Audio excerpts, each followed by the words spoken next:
Assalomu alaykum hammaga. Demak,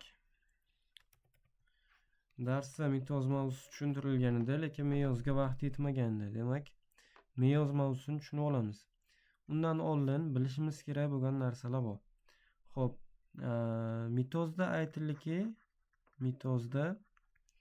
xo'p, tayyorgarlik bosqichi bo'ladi dedik. Tayyorgarlik bosqichi interfaza deb ataladi. Interfaza bosqichi. Xo'p, interfazada nimalar bo'lardi? Interfaza o'z navbatida J1 sintez davri S, hop, keyin J2 davrlarga bo'linadi. J1 davrida hop, oddiy xromosomalarimiz 2N 2S. Ya'ni bu yerda hop, N xromosomalar soni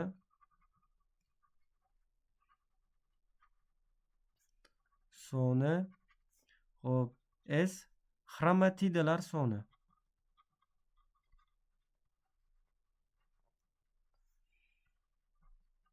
Yoki DNK soni. DNK. Xo'p. Buni bilib oldik. Keyingisi S davrida 2N4S bo'ladi dedik. Xo'p, J2 davrida ham 2N4S bo'ladi. Xo'p, endi o'z navbatida interfaza tugagandan keyin bitta narsani esdan chiqarmaylik. Somatik hujayralarning bo'linishi mitoz. Jinsiy hujayralarning bo'linishi meyoz. Xo'p, profaza. 4 ta fazani o'z davriga oladi. Profaza, metafaza, xo'p, anafaza, telofaza. Xo'p, profazada xromosomalar soni o'zgarmaydi. Buni hozir nima uchun bunaqa bo'layotganini tushuntirib beraman. Xo'p, 2N4S, 2N4S, 2N4S. Darsda tushuntirilgandi bular mitoz mavzusida. Xo'p, adashdik. Mana bu yerda 2N4S bo'lmaydi. Xo'p, 4N 4S bo'ladi va mana bu yerda 2 ga bo'linib N 2N 2S ligicha qoladi. Xo'p, endi bular nimaligini bitta ko'rib olishimiz kerak. Xo'p, endi meyozni ham bir yo'l ko'rib ketaylik. Meyoz bosqichlari. Xuddi mana shunaqa bo'ladi. Meyozni ham interfazasi. Xo'p, meyoz lekin ikki qismdan, ikkita bosqichdan iborat bo'ladi. Xo'p, meyoz 1. Meyoz 1imiz reduksion bo'linish deyiladi. Reduksion bo'linish.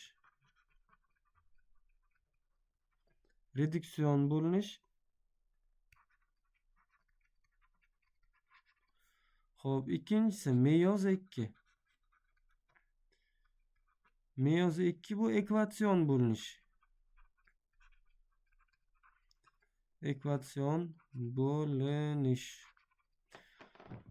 Xo'p, endi e'tibor beramiz. Meyoz 1 bosqichida ko'radigan bo'lsak.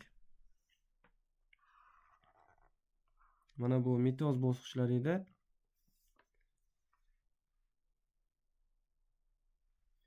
Meyoz 1 bosqichi. Xo'p. Demak, bu ham o'z davrida 4 ta fazani o'z ichiga oladi. Profaza 1. Xo'p, metafaza 1. Xo'p, anafaza 1 va telofaza 1. Xo'p, endi e'tibor beradigan bo'lsak, DNK nabori qanaqa bo'ladi? Xo'p, interfaza holati kuzatiladi dedik bunga ham. Interfaza holati. Interfazada nimalar bo'ladi? Mana bu jarayonlar bo'ladi. Xo'p, qaytadan yozib o'tirmadim buni, chunki interfazani o'zini ko'chirib olish qiyin emas. Xo'p, endi DNK nabori S davrida 2N4S bo'lib olgan bo'ladi. Bunda ham xuddi shunaqa bo'ladi. 2N4S. Xo'p, 2N4S. Xo'p, anafazada ham 2N4S bo'ladi, faqat telofazaga kelib N2S S bo'lib qoladi. N2S. Xo'p.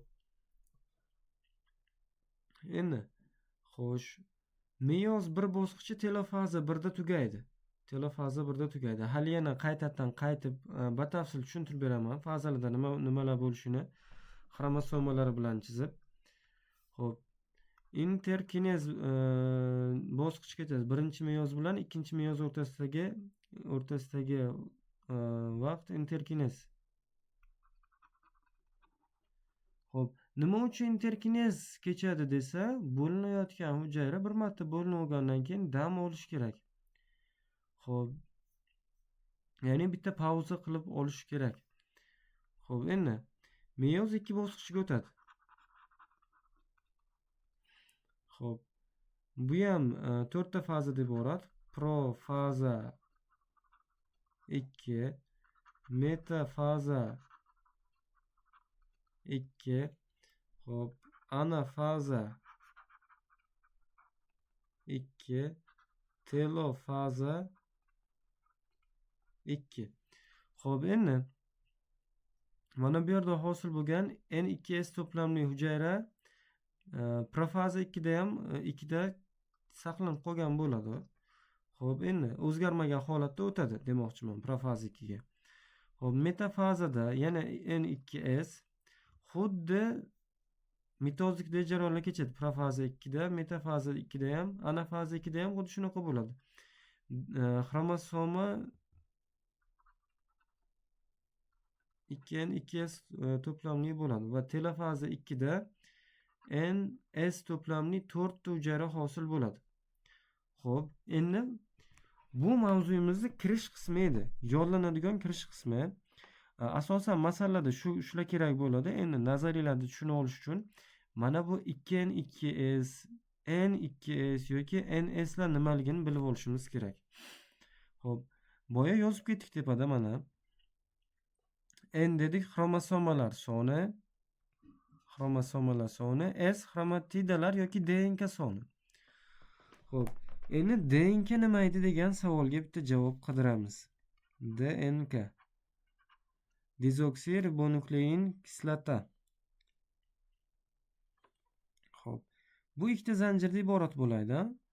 Xo'sh, adenin to'g'risidan timin, sitozin to'g'risidan guanin, guanin to'g'risidan sitozin, timin to'g'risidan adenin keladi. Xo'p, biz bundoq to'g'ri chizganligimiz bilan lekin DNK to'g'ri bo'lmaydi. Ya'ni qo'sh spiral mana bunaqa zanjirdan iborat bo'ladi.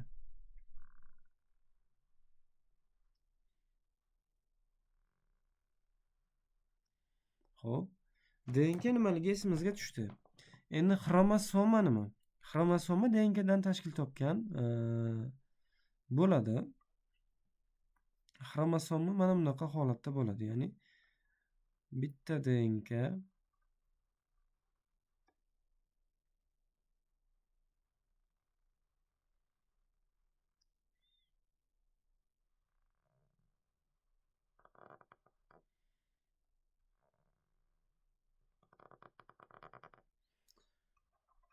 Xo'p, qisqasi mana bunaqa holatda bo'ladi. Metasentrik, xo'p, submetasentrik va tayoqchasimon akrosentrik tipdagilari bo'ladi. Xo'p, hozir bular shart emas. Kitobdan o'qib olamiz bularni, lekin xromosoma mana shunaqa bo'ladi. Xo'p,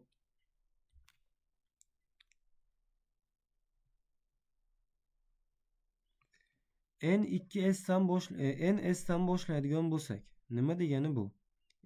NS. Xo'p, bitta xromosomali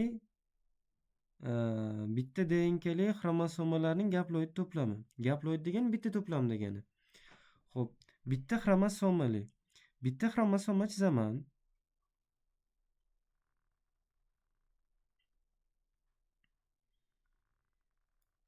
Bo'ldi, tamom. Mana shunday iborat bo'lgan xromosoma. Bitta DNKdan iborat bo'lgan xromosoma. Xo'p, endi N2S degani nima degani? Xo'p, birdaniga nomlab ketaylik shuni. Nomlanishini sariq rang ko'rinmaydi, hay. N2S NS. Xo'p,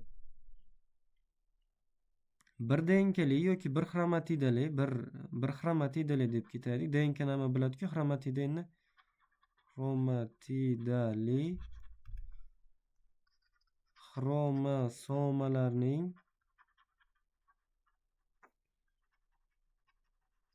bitta bo'lganligi uchun gaploid to'plami.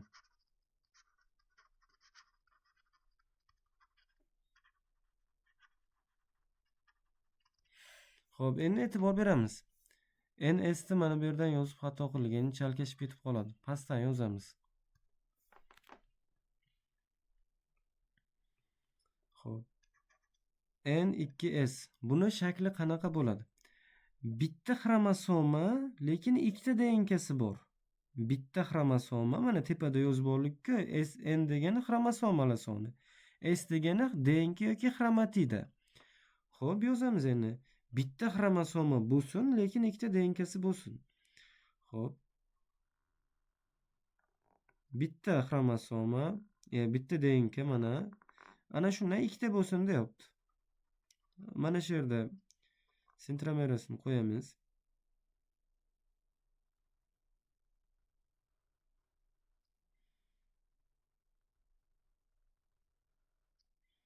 Mana bunaqa bo'lsin. Ya'ni ikkita DNKni bir-biriga chalkashtirib qo'yapti, lekin bitta xromosomada mana bu.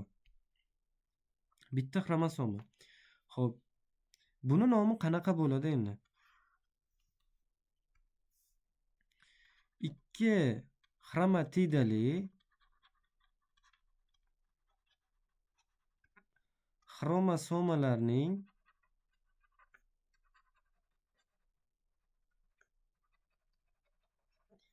Xo'p, bitta xromosoma bormi yoki ikkita xromosoma bormi? Albatta, mana bu yerda ham bitta xromosoma deb yozib qo'yibdi. Qarasak ham o'zi bitta xromosoma. Xromosoma yoki mana bunaqa bo'lishi mumkin yoki mana bunaqa bo'lishi mumkin edi. Xo'p, bitta DNKdan tashkil topgan yoki ikkita DNKdan tashkil topgan bo'lishi mumkin edi. Ikki xromatidali yoki ikki DNKli DNK bo'lishi ham mumkin mana bu yerda. Chunki S DNKni ham xromatida. Ikkalasi bitta narsa o'zi. Xromatidali xromosomalarning bitta xromosoma bo'lgani uchun gaploid to'plami. Gaploid to'plami. Xo'p. Endi biz yozdik yana 2N 2S degan narsani. 2N 2S nima edi bu? Xo'p. Ikkita xromosomali ikkita xromatidali adashdik demak. Ikkita DNKsi, ikkita xromosomasi bor. Har bitta DNKda bitta-bittadan xromosoma. Yozamiz. Ikkita xromosoma bor, har bittasi bitta-bittadan DNK. Xo'sh.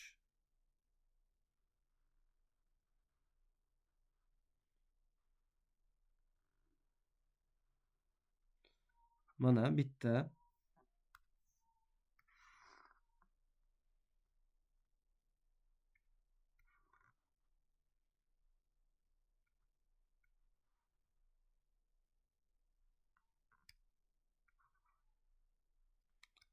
Xo'p, ikkinchisi. Ikki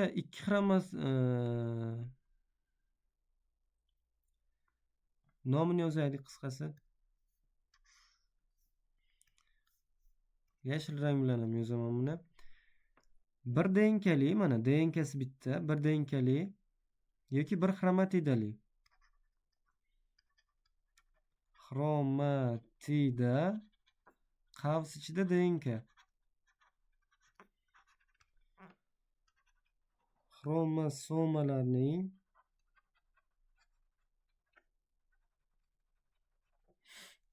Xo'p, nechta xromosoma bor? Ikkita xromosoma bor. Demak, diploid to'plami.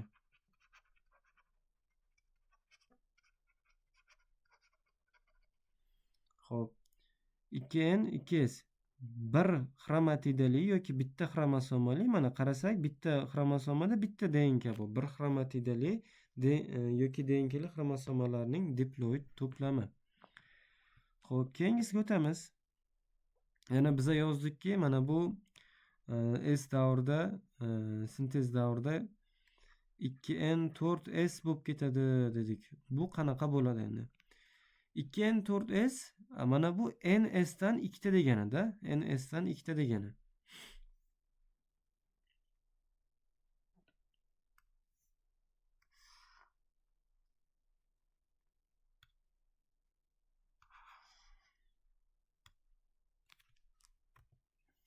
Xo'p, boyagi mana bundan endi salgina nusxa ko'chiraman desam nima bo'lmay qoldi. Mana bu ns dan 2 ta degani. Xo'p, chizib olamiz. Chizib olamiz.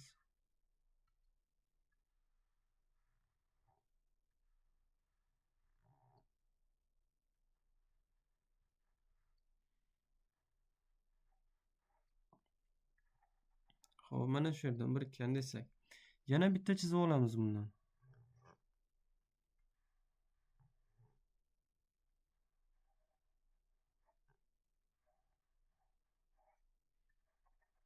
Mana. Xo'p, o'xshamagan bo'lsa ham endi to'g'rilab nima qilib olamiz? Nomi nima bo'ladi endi buni? Nomi nima bo'ladi? Xo'sh, yashil bilan yozaman. Xo'p, nechta DNK bor har bir xromosomada? 2 ta DNK bor. DNK qo'sh spiral zanjirli. Bitta, ikkita qo'sh spiral zanjirlidan bitta bor, ikkita bor. Xo'p, demak, 2 xromatidali, bunda ham ikkita bu mana. 2 xromatidali yoki DNKli. Xo'p, xromosomalarning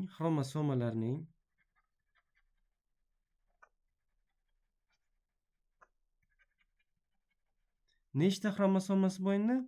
2 ta xromosomasi bor. Demak, xromosomalarning diploid to'plami. Diploid to'plami. Xo'p, ketdi.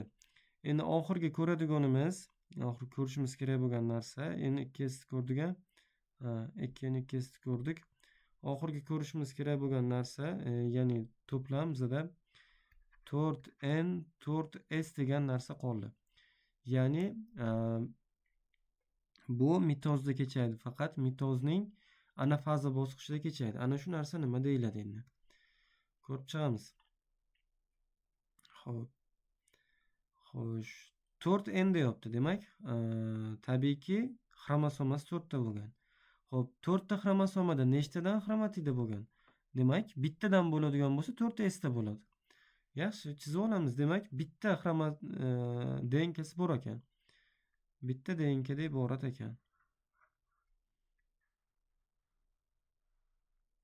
Mana bitta DNK, yana bitta DNK. DNK nimaligini bilib oldik. Qo'sh spiral zanjirli edi. Boshida ko'rib chizib olganmiz buni.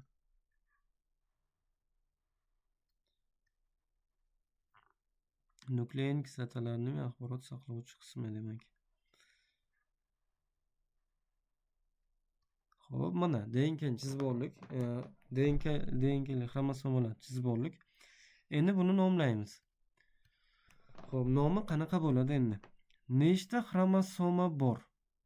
4 ta xromosoma bor, demak tetraploid to'plam. Xo'p, har bir xromosomada nechtadan DNK bor? Bittadan DNK bu mana. Bittadan DNK, bitta. Demak, xo'p, bir DNKli yoki xromatidali.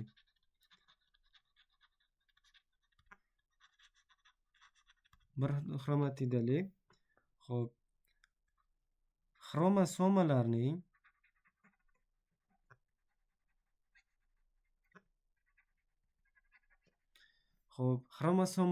endi xromosomalar sonini yozishimiz kerak. Nechta xromosoma bor? Bitta, ikkita, uchta, 4 ta xromosoma bor. Demak, 4 bu tetra deyiladi. Tetraploid to'plami.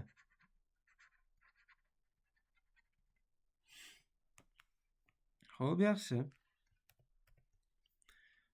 Hammasi bo'yicha tanishib oldik. Bularni nomlanishini birma-bir so'rab savol javob qilaman. Shunga qarab yodlab olinglar. Takrorlaydigan bo'lsak, N2S nomlanishini bildik. 4 ta xromosomadan iborat, har bir xromosomada bittasidan DNK'si bo'lar ekan. Bir DNK'li yoki xromatidali xromosomalarning tetraploid to'plami. Keyingisi 2N4S. 2N4S demak, ikkita xromosomali, mana xromosomasini ikkita deyapti. Xo'p, jami 4 ta xromatida yoki DNK'si bor. Ikkita xromosomada 4 ta xromatida bo'lishi kerak. Bucha har bittasiga ikkita-ikkitadan DNK to'g'ri keladi. To'g'rimi? Ikkita-ikkitadan xromatida to'g'ri keladi. Mana bitta xromosoma ikkita DNK'si bor. Bitta xromosoma ikkita DNK'si bor. Ikki xromatidali yoki DNK'li xromosomalarning diploid to'plami. Qolganini o'zimiz takrorlab olamiz videoni boshidan ko'rib. Xo'p. Endi meyoz jarayonlari haqida gaplashamiz. Xo'p, meyoz bosqichlari. Demak, mana bu yerda belgilangan narsa bilamizki, sentriola, ya'ni hujayra markazi. Xo'p, ikkita nimadan iborat? Ikkita boylam ikkita silindr shaklidagi nimadan iborat bo'ladi? Har bir 9 tadan boylam bo'ladi. 9 har bir boylamda 3 tadan tripleti joylashgan bo'ladi. Demak, mana shu sentriolalar, sentriolaning hujayra markazi qutblarga tomon tarqala boshlaydi profaza 1da. Yadro kattalashadi, yadro uchrasining yopishqoqligi kamayadi va yadrochisi yo'qoladi. Xo'p, mana xromosomalar spirallasha boshlaydi. Xromosomalar mana bunaqa to'plamga ega hozir mana.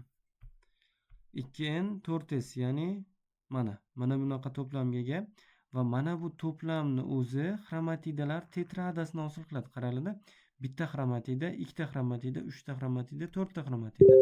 Mana shu xromatidalar tetradasi.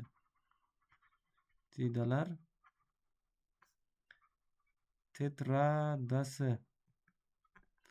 Xo'p, tushunaylik buni, xromatidalar tetradasini. Xo'p, endi o'zimizni bosqichlarga keladigan bo'lsak. Xo'p, hayvon hujayrasida qutblarga tarqala boshlaydi. Xo'p, metafaza 1da. Metafaza 1da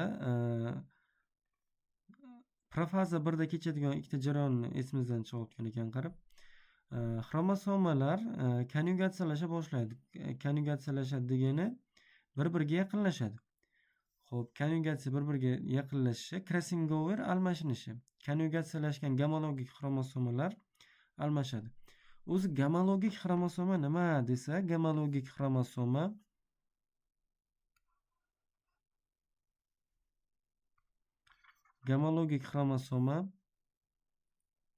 shakli va o'lchami bir xil bo'lgan xromosomalar gomologik xromosoma deyiladi. Hozir aytib ketayotgan gaplarimni yozib olinglar, videoni pauza qilib. Yozib olinglar, chunki asosiy joylarni aytib ketaman. Xo'p, konjugatsiya yaqinlashishi, mana konjugatsiyalashyapti va crossing over almashyapti. Mana e'tibor beradigan bo'lsak, o'xshash qismlari ko'kdagi qizilga, qizillikka ko'kka o'tyapti. Xo'p, endi xo'sh.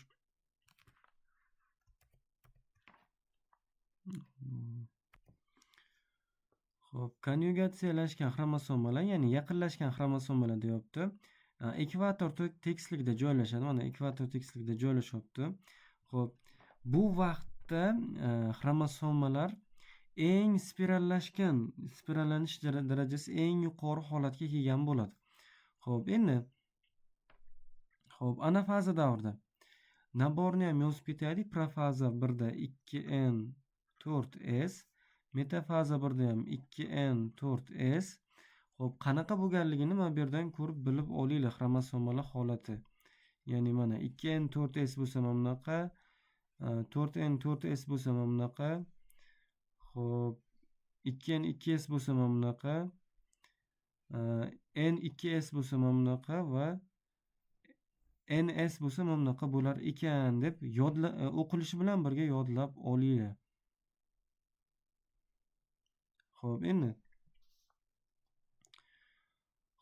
anafaza 1da xromosomalar, gomologik xromosomalar yelkalari bir-biridan aniq ajraladi. Mana gomolog xromosomalar bir-biridan yelkalari aniq ajralyapti, lekin xromatidalarga ajralmagan holatda qutblarga tarqaladi. Qutblarga mana sentriola qutblarga tortyapti. Va shu telofazada ikkita hujayra hosil bo'ladi. Mana birinchi hujayra, ikkinchi hujayra. Bu hayvon hujayrasini ko'rsatyapti, chunki botiqlik paydo bo'lishi bilan ikkiga ajralyapti. O'simliklardagi to'siq paydo bo'lishi bilan boradi. Shu vaqtda interkinez sodir bo'ladi. Interkinez jarayoni, ya'ni hujayralar dam oladi. Profazada endi ikkita hujayra hosil bo'ldiki, telofaza 1da ikkita hujayra hosil bo'ldi. Profaza 2da ana shu ikkita hujayra xuddi mitozdagiday bu jarayonlar kechadi. Ya'ni mana bu yerda crossing over hodisasi uchragan, ko'kni bir qismi qizilga o'tib qolgan, qizil bir qismi ko'kka o'tib qolgan.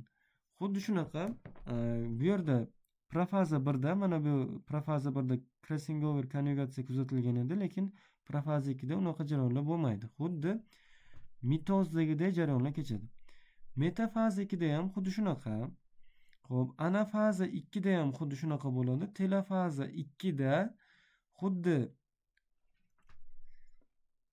mitozdagiday bo'ladi, lekin hosil bo'lgan 4 ta hujayra gaploid to'plamli bo'ladi, ya'ni n to'plamli bo'ladi. Xo'p, naborni yozib ketamiz. 2n 4s, mana bu yerda n 2s, n 2s, n 2s,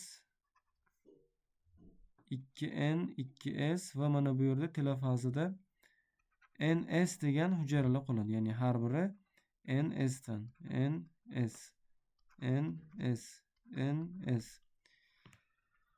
Xo'p,